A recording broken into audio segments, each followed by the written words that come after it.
1000% agree. All right, let's shift into Michigan football. They beat Bowling Green 31-6. I don't know.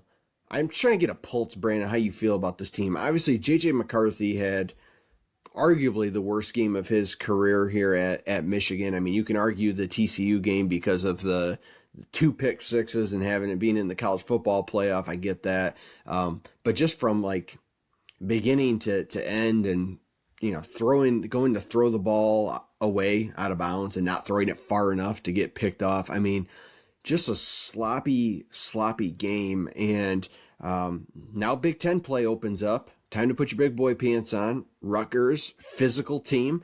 You're certainly more talented than them, but historically, Rutgers over the last few years seems to give Michigan a run for their money. And I know the game is at home, but Brant, I'm trying to get a pulse from you right now on this Michigan team. And as they wrap up what I would call the preseason of these 3 non-conference games, where do you think this team stands right now? Do you still think that they are in the top 4 conversation right now in college football? And the expectation still what it was, which is to beat Ohio State, win a Big Ten championship, win a national championship? Absolutely, they're still in the top 4. I don't have concerns about that. I don't really have concerns about this team. I am upset about what I saw Saturday, and I think that falls into the unacceptable category.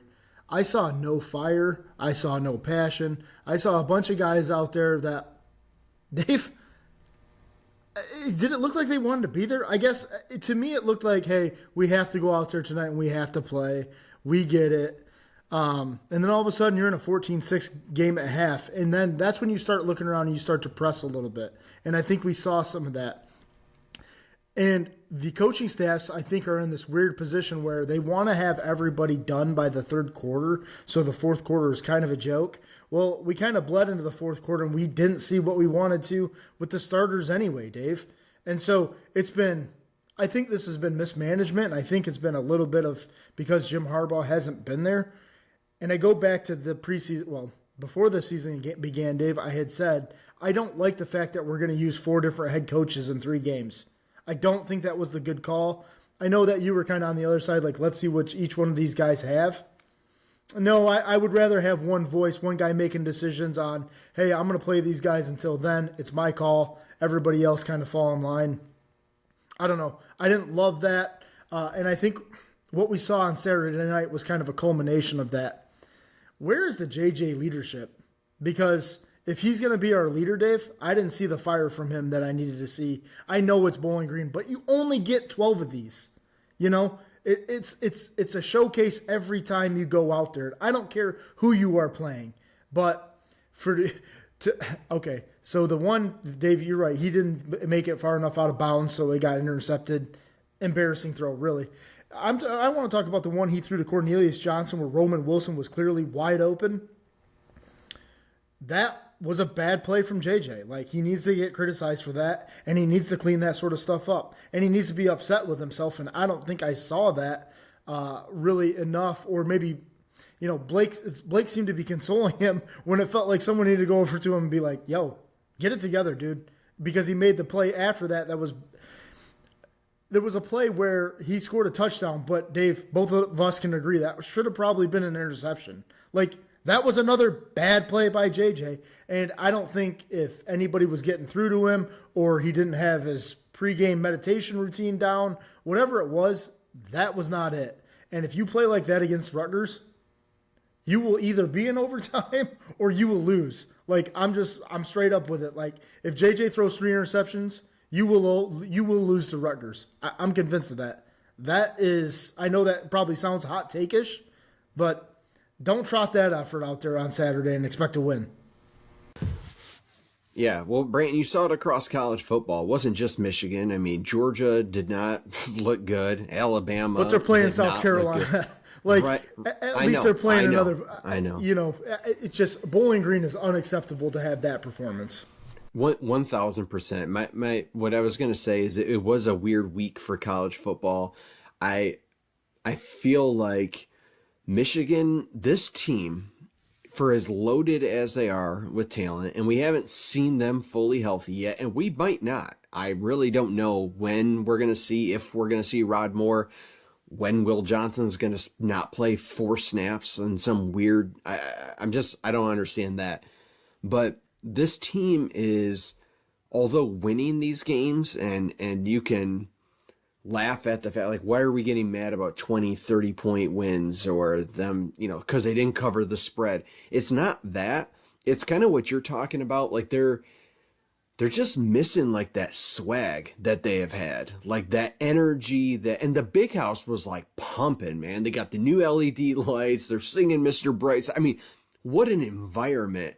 And the team just didn't seem to echo that. And that concerns me more than anything. And is that the absence of Jim Harbaugh? I mean, I guess we'll find out, right? Like, we are about to find out just how important or not Jim Harbaugh is to this team, and all the scrutiny that he's been under and scrutiny he's brought onto himself. I mean, you can argue this suspension, but even the flirting with the NFL and this and that. And I've been in the camp at times where I've said, like, okay, see ya, dude. You don't want to be here. Like, I don't want you here. But then you watch these first few weeks and it's like, I mean, I don't know. Maybe this Harbaugh effect, I mean, we'll find out if this looks like a different team. But these first 3 weeks have not been it. Bowling Green was just a culminating effort of just poor effort these first few games. They do not look like the team that was advertised. Things that I'm majorly concerned about. JJ needs to clean this up. That was a horrible game from him. Nobody can argue that. I'll give him the benefit of the doubt in that I just believe deep down that he is better than that game that he put out there. He cannot make those mistakes again. Like, that's it. You've used that pass, and I'm glad you used it against Bowling Green, but we cannot have that again because they will lose to some other Big Ten teams that they're not supposed to lose to. Rutgers, Maryland, Minnesota. Like, those are games you're going to lose if you turn out in an effort like that. I'm concerned about this offensive line that has been touted as the best in the country. I mean, back-to-back Joe Moore awards, and this year they're so deep, and they've got these transfers come in, and it's like, this is going to be the best offensive line of these last 3 years of the Jim Harbaugh era. They've not looked great. Like, Miles Hinton seems soft. Like, I don't know.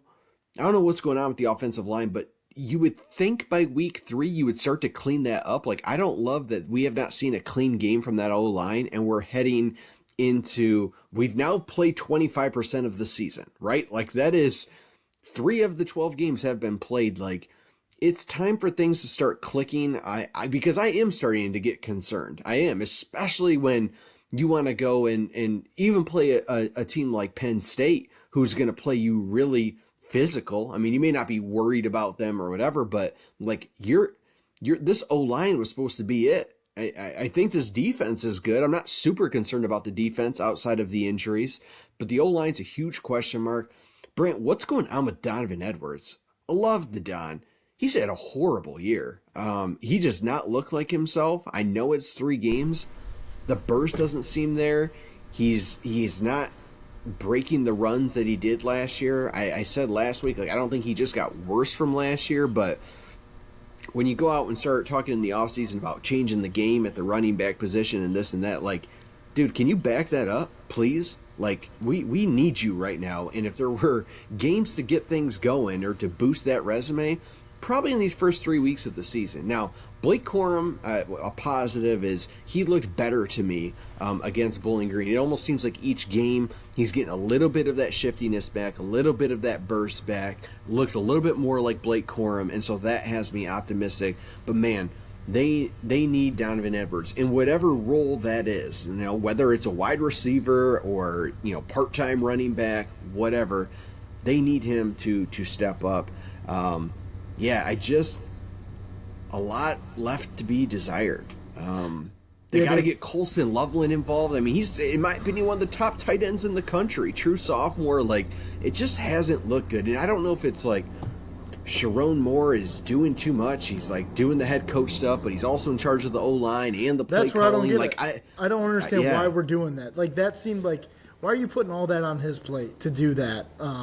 again, back to the mismanagement of why we did the 3 head coach thing. Like, if you want Mike Hart to be the head coach for 3 games, just let him do it. Jesse Minter, same thing. Like, I have a major problem with how all of this was handled, and I feel vindicated by the 3 games of saying that was a calamity, kind of.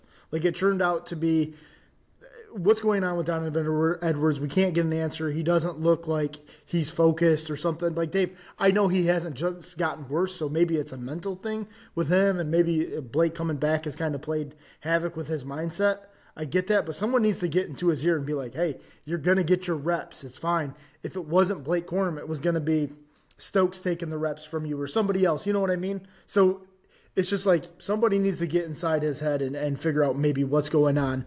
And I hope it happens because, like you've already talked about, Rutgers is going to be a tough out. It Plays is. us tough for whatever reason. Absolutely. Absolutely. We're about to find out a lot about this team. And I mean, to be honest, putting my football fandom hat back on, thank God these 3 games are over. I'm so ready to tune into Michigan football this Saturday and watch what I consider to be a real football game that they're going to really need to come prepared for, or they will lose. I don't think that's a hot take. They cannot bring this same effort, this same energy level. They're not going to win. So hopefully having Harbaugh back on the sidelines, slapping JJ around or whatever it is he does, whatever mojo he brings to that locker room, I don't know. He wouldn't get me excited personally, but whatever that is, it's clearly missing. Having the captain of the ship missing, I guess we'll see as he returns from this 3-game suspension. Brant, on that note, get us out of here with the bets. Let's talk these lines.